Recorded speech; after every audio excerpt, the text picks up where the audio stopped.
I'm here to make a quick statement on Global Force Wrestling with Jeff Jarrett, a new foundation that he started, a new wrestling organization. Who him and his father were founders of TNA Wrestling. Um, my personal opinion is that TNA today would not be if it wasn't for Jeff Jarrett and his father.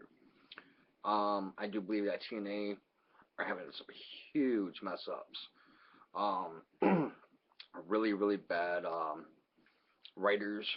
I'm actually a really huge fan of TNA wrestling. Um, I'm a fan of most of the wrestlers. I really wish they get more credit for what they're doing, but the writers are not booking them the way they should be. Their ratings are going down really bad. It takes place in Orlando, Florida, I believe. I believe it's in Orlando, Florida. One of the problems is that they're free tickets. Most of the people in Florida who go to see Impact Wrestling, it's pretty much just to get out of the heat. They go in to watch a quick show, whatever, whatever, and that's pretty much it. They're not paid tickets; it's free sitting. I think that does a lot of hurt with money. Even if it was $20 a ticket, great. $15 a ticket, great. They'd be making something out of it. But the thing is, with the shows that they're doing, they're free shows. Um, they're recording their shows 5 weeks ahead of time. So what we see now was already done 5 weeks ago, or 5 weeks ahead.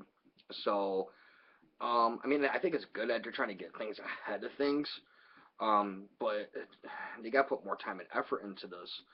Um, Last night or earlier tonight, I had heard that Ethan Carter III won the title, which I already knew that was happening. I knew it was sometime this year. I just didn't know it was going to be against Kurt Angle. I am a fan of Kurt Angle, but he's not the moneymaker. He's not a moneymaker. They got rid of their moneymakers. Sting, AJ Styles for one, Samoa Joe. Um, no, they got rid of their big money makers. Even with those money makers, they weren't really getting the ratings. So with Jeff Jarrett coming out and doing his new thing for wrestling, I think it's great. A lot of people think that he still has rights to some of the things in TNA wrestling. He does not. He sold all his rights. Um, he's starting Global Force Wrestling, which I only hope it does great. I really do. It'd be nice to see something new. I know they're only doing in-house shows in baseball fields. Hey, the way I look at it, man, you gotta start off small somewhere, and with the right resources, anything can be accomplished. I mean, look at when TNA first started. The X Division match. The wrestlers that they had, the gimmicks, the characters, they were amazing. I loved it. I thought it was great. It was fucking phenomenal. But you know, one of the big problems that they had was the octagon size ring. And in my opinion, I think Jeff Jarrett and his dad wanted to go with that route because it was just different. Okay, but sometimes different isn't better. Um, so he's using once again the octagon ring, which in AAA, which is Lucha Mexico Wrestling. From my understanding, they've been using the octagon ring for years, and that's where Jeff Jarrett got his idea. Hey, that's great. It's cool. If you ever actually watch AAA wrestling, man, the crowds are filled. I mean, they're filled. Um, so it's really great. Jimmy Morrison. He used to be a wrestler for WWE. He's over there under a different name. Um, so some of the wrestlers that back to Global Force Wrestling, I understand that they're all under partnership. I mean, Jeff Jarrett's got a lot of contacts. He's got the resources. The problem I think, if you look at the roster right now, you got Scott Steiner. Okay, he's one of my boys. He's from Bay City, Michigan, right here. The problem is with Scott Steiner, yeah, he's got the looks, he's got the character, he knows how to work on a microphone. That's great. But the thing is, man, he's old. He's not a moneymaker no more. Well, he really never was. I mean, yeah, he was an excellent tag team partner with his brother Rick. Great. He knows how to fight. He knows how to talk on the mic, man. He knows how to get the crowd's attention. I mean, great. But what does he really have to offer now? The Young Bucks, phenomenal tag team. I cannot believe TNA did not sign them another contract. They're huge. And New Japan Wrestling, with the Bullet Club. I mean, you know, with the Young Bucks, oh my God, they're phenomenal. Great, excellent tag team. So I'm glad to see that Jeff Jarrett's got um, Chris Masters. I've never really been a fan of him. Yeah, he's got the looks and everything, but he doesn't have the mic skills. He doesn't know how to get the crowd's attention. Yeah, he can trash talk for here and there, but he's Chris Jericho. You know what I mean? You give Chris Jericho the microphone, he knows how to work it. So that's great. Um, so I really hope Global Force Wrestling does good. They're doing this whole summer series right now with minor league baseball, where they're playing in fields. I got to watch a few of the shows that they did, and the crowds were really small, like 200 people. Um, I think what's really good is that the home, even though Jeff Jarrett that's from Tennessee and everything, they're talking about having the headquarters and everything in Las Vegas. Great, that's a great site to have it. Like New York, a big city like that. So that's great. Las Vegas, everything Jeff Jarrett had spoken about Las Vegas, the money, sports, entertainment, great. Great location, Jarrett. Smart move. So I really hope it does better within the shows. I hope the next show coming up, it's July 9th and 10th.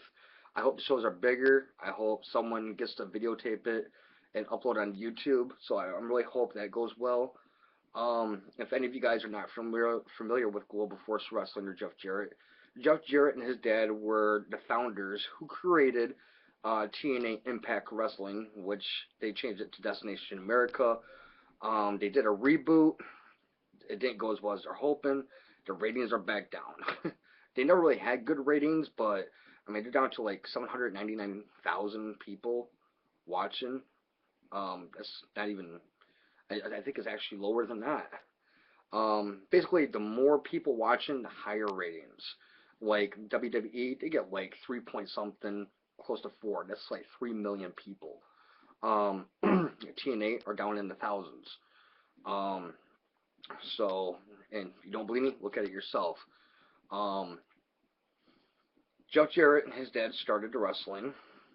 Jeff Jarrett's been in the wrestling business for generations. I believe it started with his great grandmother, and then his grandfather, and so on, and passed right down.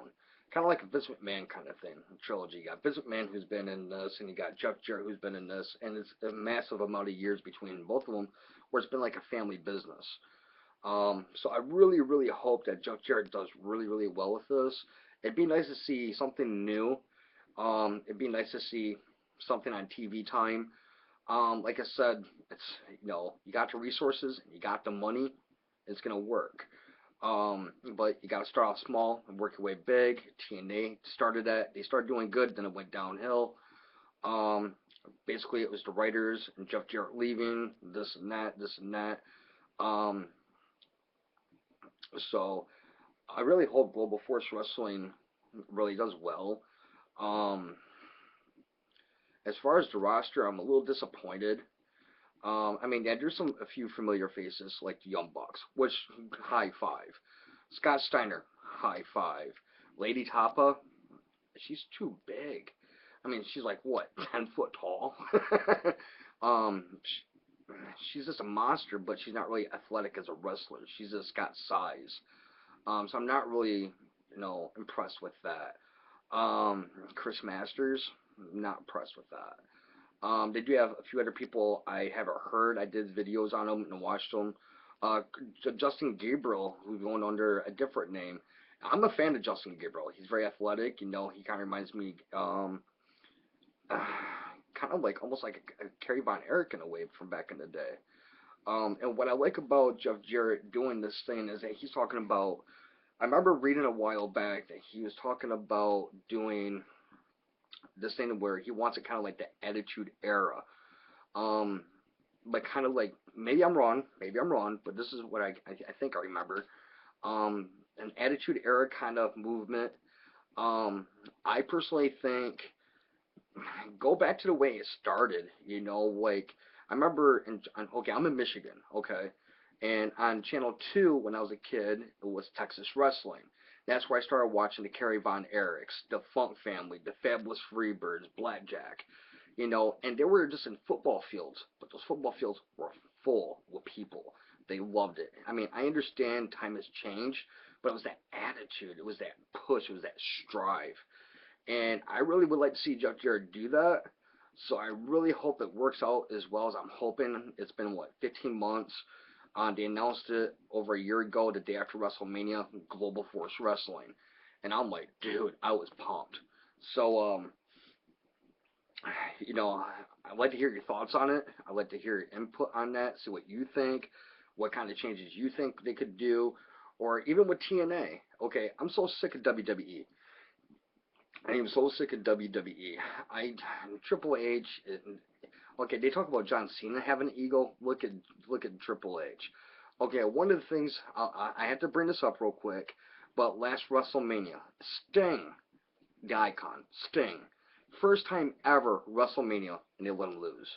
Really? What kind of sportsmanship is that? Okay, I understand that WWE and writers have this already planned out, and Sting already agreed to lose, but come on, man, it's his first WrestleMania ever, and you're gonna let him lose? That to me was just like an ego trip. Why not? You know, he comes in. Okay, I thought it was really cool how they did the NWO versus Degeneration X and everything. That was really freaking cool. But it's Sting. Okay, Sting is an icon in the wrestling. He's been it since NWA, before WCW. You know, with him and Lex Luger. I mean, him and Ultimate Warrior when they first started out was tag team partners before they separate ways. You know, and they let him lose to a WrestleMania. It's his first and only WrestleMania. We may not even see Sting again, and if we do, it'll be a surprise. But come on, his first WrestleMania, and you're gonna let him lose? That was an ego trip. You know, I think it was just like, hey, you know, we're better than you. I don't think it's so much that they're better than Sting. I think it's because Sting represented WCW wrestling, and it was through the Monday Night Wars, all that, everything. But you know, I thought it was like I said, I thought it was really cool with the Degeneration X versus NWO. I've always been an NWO fan. Um, but come on, the Sting. It's not some nobody. This is Sting. His first WrestleMania, and you're gonna let him lose. I really kind of thought it was a kind of a bitch move, but that's just my personal opinion. I'd like to hear what yours is. And yeah. Second video here. I don't know how well it's gonna show up on your end. So yeah. Whoop whoop.